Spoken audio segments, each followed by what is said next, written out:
open this up and go across to our other guests also.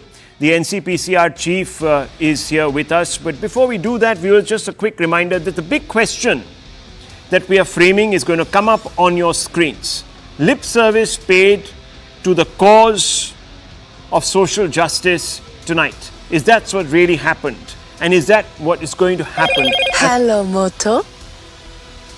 It brought to you by Motorola. Have a look at that. Gay marriage verdict, lip service to equality, to social justice. Let's open this up. Let's get into this. We have some very, very, very eminent panelists tonight. Karuna Nandi being one of them. J. Sai Deepak. We also have with us Hitesh Jain, who has taken a very strident view on this issue on Twitter, which has found favor with, of course, those in government also, and many others who believe that the Supreme Court was perhaps, as Mr. Jethmalani said, exceeding its brief at one particular point because it didn't have the jurisdiction to do so in the first place. Mr. Kanungo is also there with us, the NCPCR chief. Thank you very much for speaking to us. Mr. Kanungo, let me ask you a very simple question. Do you believe that we've lost an opportunity today to, at some level or the other, grant recognition to a number of people who have found themselves on the wrong side of social prejudice?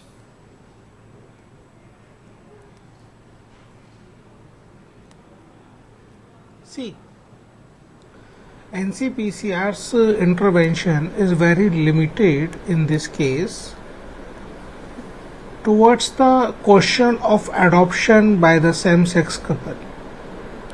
And as we presented in Honorable Supreme Court, India relies on Hague Convention of Adoption as well as United Nations Conventions Right of Children in both instruments, both international instruments.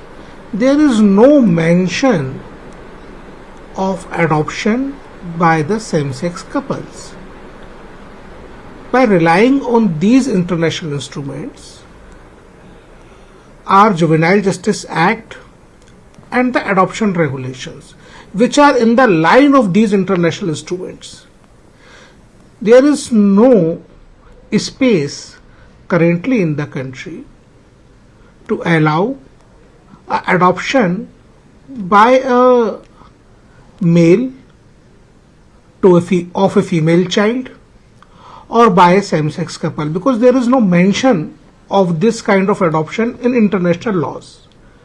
So we are bound by laws. We just presented all these facts to the Honorable Supreme Court, and we are happy that Honorable Supreme Court has given indulgence while passing this verdict today.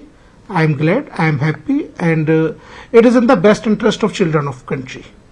You said best interest of children of the country. Why do you say this? Is it because same-sex couples subscribe to a perhaps less robust moral code?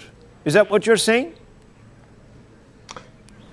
See, the entire world is bound by some rules, some regulations, which are international instruments, and we all are bound to abide by them. If there is no mention of such kind of adoption in international treaties or in global conventions, then it will be quite difficult to adopt this kind of, no, but Mr. Kanungo, adoption processes. You used a phrase. I'm actually coming back to that phrase. I want to understand that phrase better, because there are countries, of course, where same-sex couples are allowed to adopt children. So I want to ask you, sir, you said it is not desirable. Why is it not desirable? Can I understand that from you? See, you name the country. I have the name of countries where this kind of adoptions allowed, but they are not signatory of UNCRC.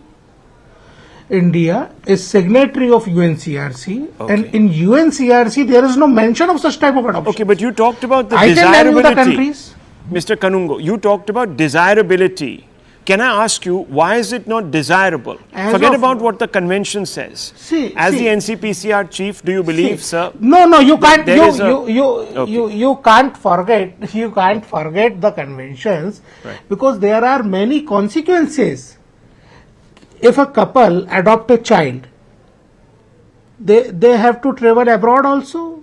In current scenarios, we are bound to rely on international treaties in cases of adoption, because India is a proud country which has signed Hague Convention on Adoption, and inter-country adoption is also allowed in the country.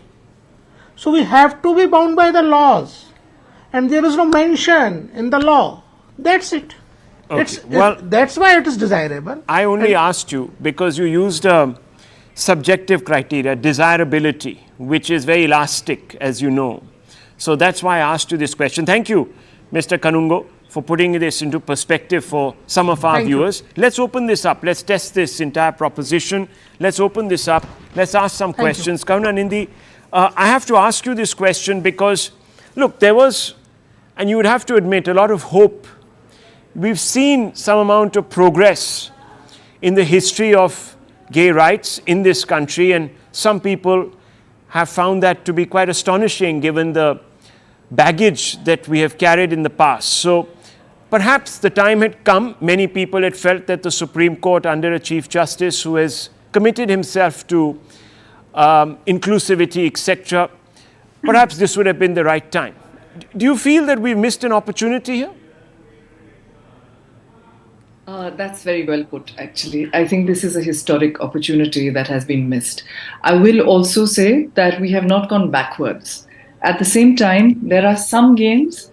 Now, transgender people of the opposite gender can marry under the Special Marriage Act. This is something that was recognized in the judgment of Arun Kumar that we had submitted, that passed by the Madras High Court. In addition, the Chief Justice has passed very clear directions to protect LGBTQIA couples against. And so, sorry, there's something going on in the background. Is that your video? Are you hearing a voice or something? Is that? I'm hearing your video parallelly in Hindi, maybe. Okay, can we just separate the beams? I think we've got some feedback going into Ms. Nandi's earphone. Can that be taken care of? Thank you. I appreciate that. Okay.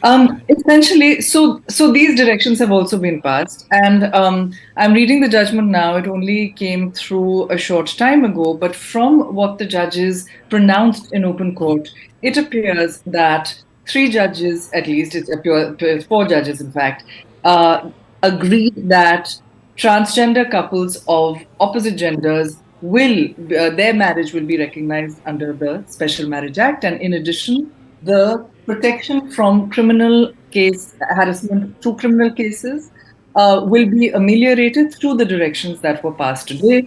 However, I do want to say this, that today it has been made clear that the furtherance and protection of queer rights is desirable and important by all judges. This was made clear. The recognition of queerness, in fact, in the judicial domain has been made clear. There was discussion earlier of same-sex marriage, and in fact that was trending all over on Twitter. People were talking about it. There was some counsel in court who were only focusing on same-sex marriage, and a number of us made clear that this does not include non-binary persons, it does not include trans persons, and the court has squarely addressed the fact that trans rights and queer rights are front and center. Now, the fact that the ball has gone back into the court of the legislature, we came to court in the first place because the legislature has failed over a long period of independent India to do anything about this. However, now that the ball is in the court of the legislatures, let us remember something very clearly, that the state legislatures also have powers. In the concurrent list, in the state list, There are powers that they have through which they can pass legislation, they can pass orders, they can pass notification. And if the opposition parties are going to stand in support of the rights of queer citizens, then let them put their votes where their governance is. Let them pass. Perhaps all that is needed is a government order or a notification to say that the family of the partner of a queer person whose natal family has abandoned them, but whose partner and a marital like relationship has stood with them and they have chosen them for such a situation, that person then makes decisions for them when they are incapacitated medically, for example. Right. That the default situation, for example, I mean, there's a lot that can be done. And that is something I think that has to happen now on a very fast. Well, the tragedy is that a large number of political parties, whether the one that's ruling or in the opposition, they have constituencies, and some of them are thought to be very conservative. And we know that sort of, unfortunately, sometimes those compulsions, that compulsion tail wags the larger body politic. And that's really where the matter is resting right now. Thank you, Ms. Nandi. Just stay on with me. I just want to open this up and bring in also Hitesh Jain as well as J-Sai Deepak. Your reaction, J-Sai Deepak, to the Supreme Court judgment?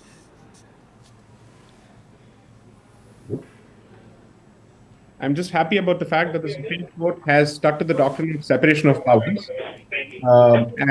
Despite there being certain disagreements within the opinions of the bench on certain other aspects, on the broad question of separation of powers and deferring to the power of the legislature on such policy issues is a welcome move, and this is long due according to me.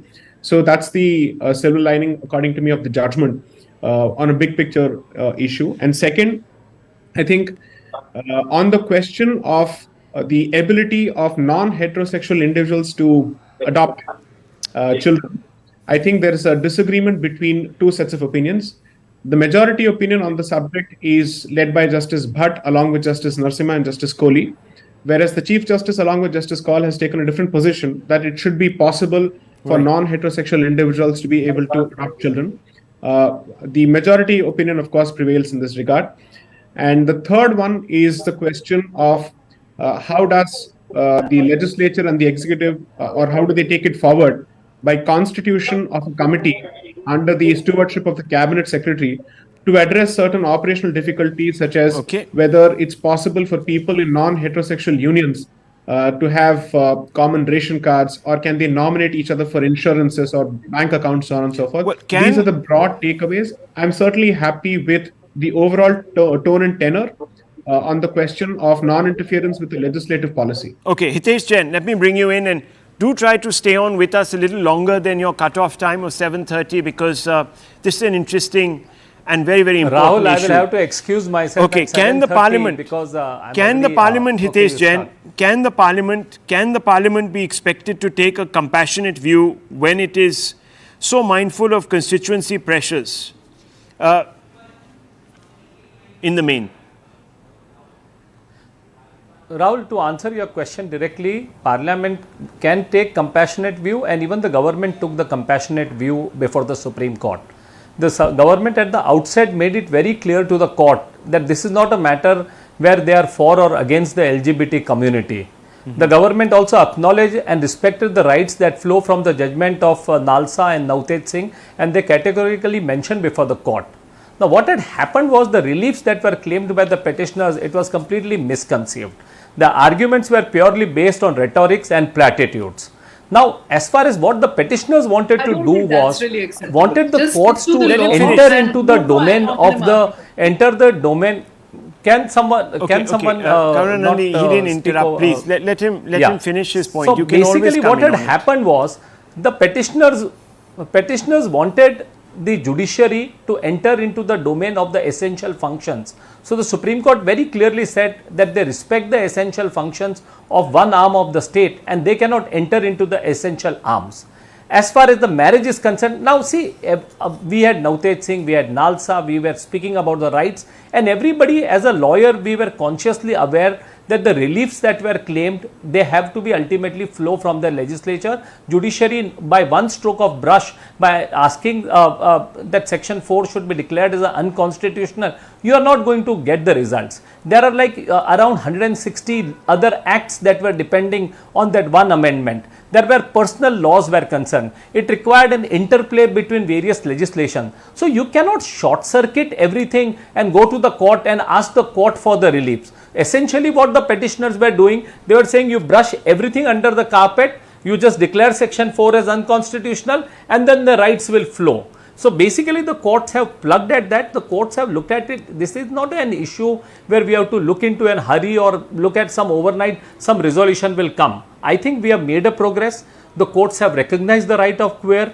It is not a foreign against the LGBT community. The rights that have been flowed in Navtej Singh have been respected. And I am sure that as a society we will make a progress from here. Progress from here, but you said that the petitioner might have been, I'll just come back, let me just explore that point that he made, then you can give a substantive rebuttal, Ms. Nandi. Let me just ask you, Mr. Jain, you said that the petition itself might have been misconceived. Why? Well, I think what they were basically asking was the courts to grant the statutory right with respect to marriages and various other rights are concerned. Now, as far as marriage is concerned, adoptions is concerned, or the civil rights that will flow from the union is concerned, I mean, you are looking at the whole host of, gamut of personal law, all the other acts that are flowing. Fatal Accidents Act is concerned, you look at the Dowry Protection Act, you look at the Domestic Violence Act, there are a number of legislations. Now, can by one brush the Supreme Court says that okay, we will make the law and enter the domain of the legislature? It would have done more harm than good. So I think I appreciate. I mean, like Ms. Karunanandi said, they have waited for so many years. But certainly, you have to, if you have waited for so many years, you will have to have more patience and develop an opinion. You have to create a dialogue, build a consensus, and the right forum will be the legislature and not in the court. If you want to build a dialogue, nobody says don't have the dialogue. Nobody says we should not have a consensus. But the correct forum is the parliament. Correct forum is the parliament. Ms. Nandi, respond please.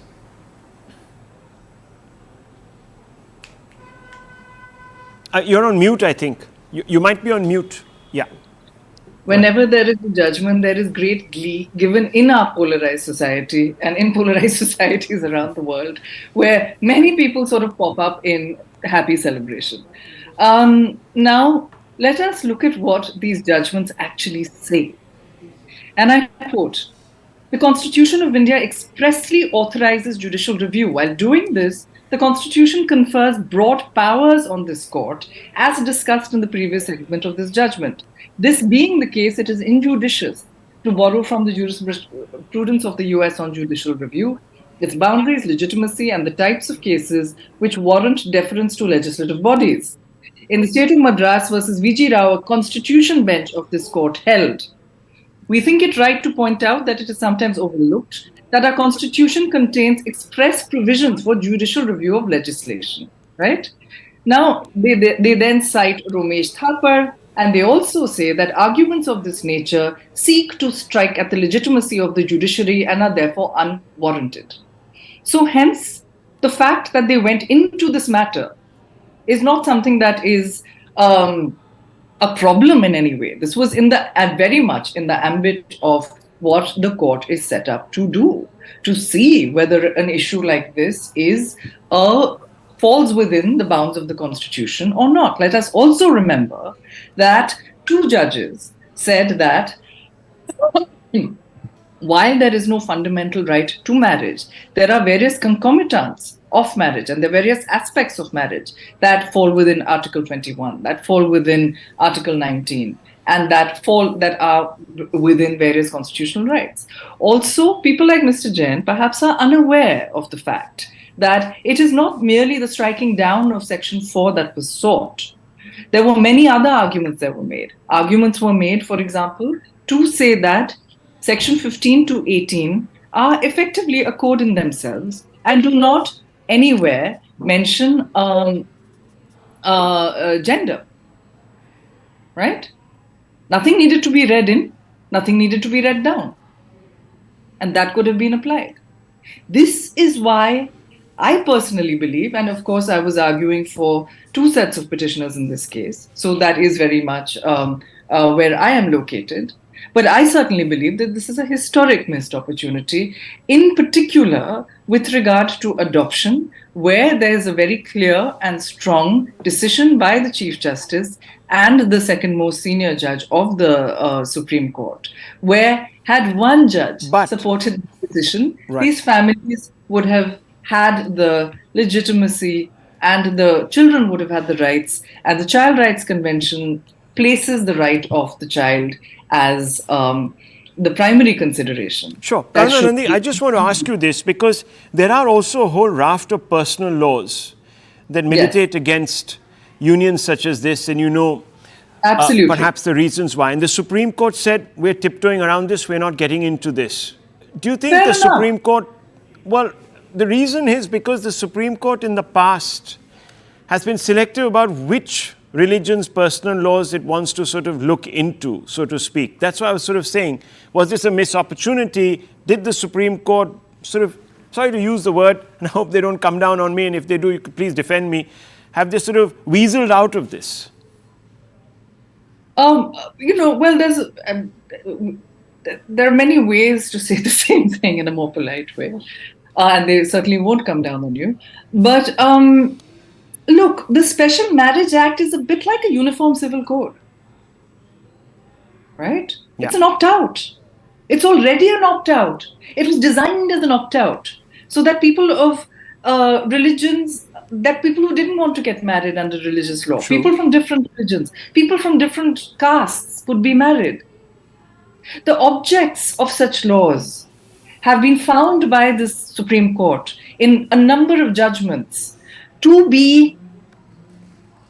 have the potential to be interpreted in a way that is more expansive than some of these judgments interpret this law, right? This law could have, in my personal view, have been interpreted in that manner as being something that was an opt-out, and therefore sections 15 But to what would 18. happen if there were two individuals who didn't want to opt out? They wanted to stay within the domains of their religion, wanted to, they might have had an inclination to stick within their religion. Why would...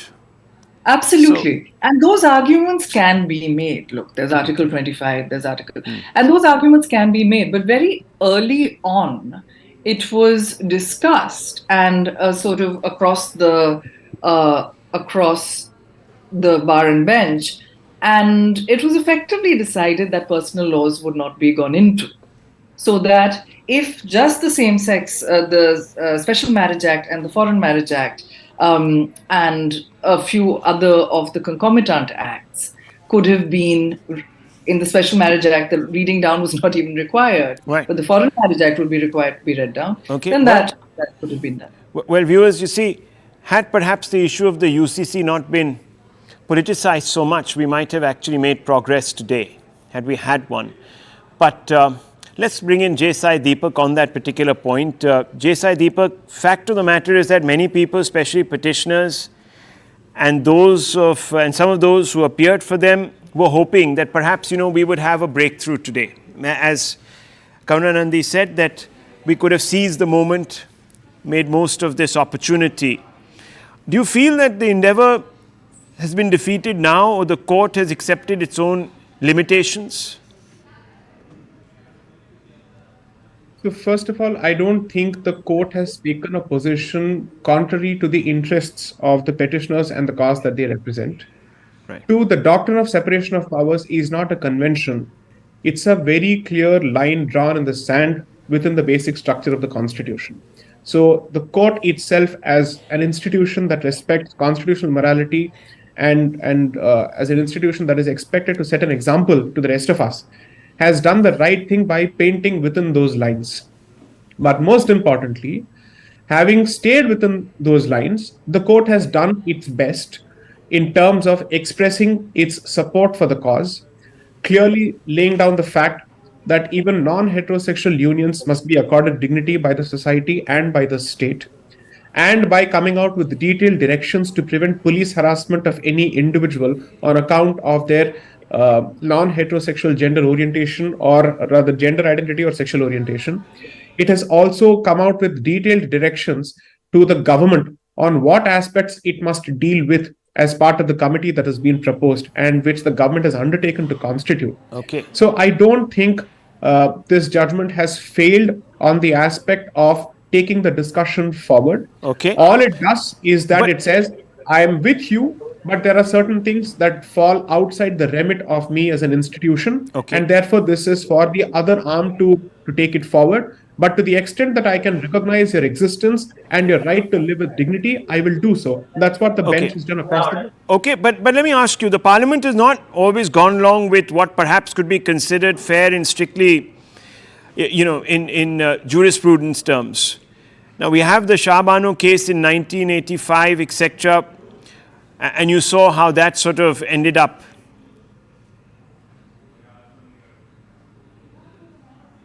There's an answer to that question, which is that if you take a look at the tone and tenor, and of course I don't speak for the government, nor do I hold brief for it in any way, professionally or otherwise.